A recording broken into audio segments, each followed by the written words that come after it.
এই যে দেখছেন কি পুচকি পুচকি বেগুন। আমার হিসেবে লটকন থেকে মধু বলছি, আজকে একটু ভরবা বেঙ্গন যেটা বলে, মানে মশলা ভরা বেগুন, ওইটা করবো। দেখুন কত ছোট ছোট, টেস্টগুলো কিন্তু ভালো হয়। হ্যাঁ, এবার যদিও মহারাষ্ট্রেরই বেগুন আমি একদমই ভালোবাসি না, তবু আর কি নিয়েছি। তো এইটাকে এরকম ক্রস মতো করে একবার এদিক দিয়ে চিড়ে একবার এদিক দিয়ে চিড়ে ছুরি দিয়ে, পুরোটা কাটবেন না কিন্তু, ফালা দিয়ে নিয়েছি যাতে এর ভেতরটাতে মশলাটা পুড়তে পারি। এবার মশলাটা কি করে হবে সেটা আমি দেখাচ্ছি। একটা মিডিয়াম মাপের পেঁয়াজ এরকম কুচি কুচি করে কেটে নিয়েছি, আর এই 3টে লঙ্কা আর এই এতগুলো রসুন। এদিকে একটা আদাও আছে, এগুলো একটুখানি মিক্সিতে পেস্ট জলে ভিজিয়ে রেখেছিলাম আসলে, যাতে নোংরাগুলো বেরিয়ে যায়। এইখানে 2 থেকে 3 টেবিল স্পুন মতো আমি বেসন নিয়েছি, হলুদ, গার্লিক পাউডার, লঙ্কা গুঁড়ো, গরম মশলা, নুন, জিরে গুঁড়ো, আমচুর পাউডার, একটুখানি পনির মশলা, ওটা একটু টেস্টের জন্য দিচ্ছি আর কি, না যে কোনো মশলা দিতে পারেন। এইবার একটু সর্ষের তেল দিয়ে দিতে হবে মাখানোর জন্য, জল দেবেন না কিন্তু। আর একটা জিনিস আমি একটু নিজের বুদ্ধিতে দিচ্ছি, সেটা হচ্ছে একটু হিং। আর জাস্ট হালকা হাতে একটু মাখিয়ে নেবেন, গুঁড়ো গুঁড়ো করে নিতে হবে আর কি। 1 চিমটি মতো জল কিন্তু একটু দেওয়া যায় বাইন্ডিংটা করার জন্য।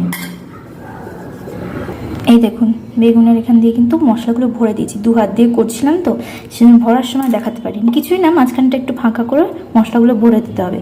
পরবর্তী ধাপে বেগুনগুলোকে ভাজিয়ে দিয়ে 5টা বেগুন 5-6টা মতো বেগুন ছেড়ে দিয়েছি, আর ওই 7টা মতো বাকি আছে। কয়েকটা বেগুন ভাজা হয়ে গেছে, আর একটু বাকি।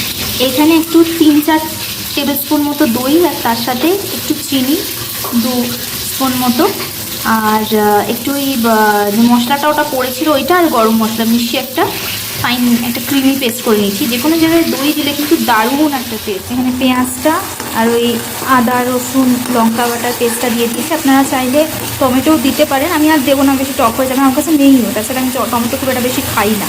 তো ওই যে তেল নিয়েছিলাম ভাজার জন্য দেখেছিলেন, ওই তেলেই কিন্তু গোটা রান্নাটা হচ্ছে। আমি আর 1 বিন্দুও তেল নিইনি। ঠিক আছে, এটা একটু কষিয়ে নিয়ে জল দেব।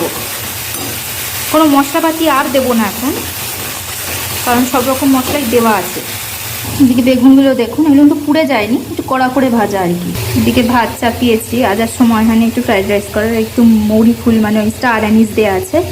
একটা জিনিস দিলে বেশ ভালো, একটু কালো জিরে, একটু হলুদ। এই প্রথমবার বানাচ্ছি ভরবা বেগুন, কেমন হবে জানি না, তবে মনে হচ্ছে ভালোই হবে। হয়ে গেছে, জল দিয়ে একটু হলুদ টলুদ দিয়ে দেবো। একটু ফুটলে তারপর বেগুনগুলো অ্যাড করব গরম হলে। একটু নুন আর সবজি মশলা অ্যাড করেছি, বেগুনগুলো দিয়ে দিয়েছি। এটা ফুটে উঠলে ভালো করে তারপরে ওই দইয়ের পেস্টটা দিয়ে, খুব পোস্তর মতো লাগছে না?